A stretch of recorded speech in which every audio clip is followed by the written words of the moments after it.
लु साथी हो आज चाहिँ भने चाहिँ बुढीले चाहिँ मेरो लागि पुरा आइटमहरू बनाएको जस्तो लाग्छ हेर्नुहोस् लिएर आयो के ल्याउँदैछ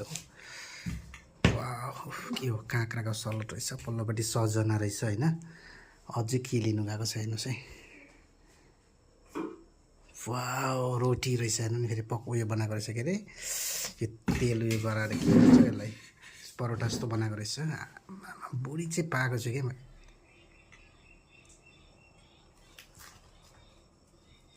के गरेको तिमीले औ लौ म यहाँ अघिदेखि खानु बसिरहेको छु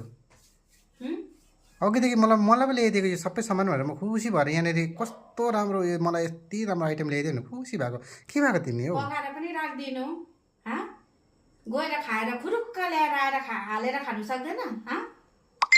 पकाएर रेडी पारेर राख्दिनु फेरि हालेर ल्याएर पनि दिनु गजब बेजती हो गजब बेजती नै त छ तारिफ गरेको टेरीका जाऊ गएर हालेर खाऊ म स्टार्ट गरेको खाएर सुत्ने अब उफ यस्तो सोचेको थिइनँ क्या मैले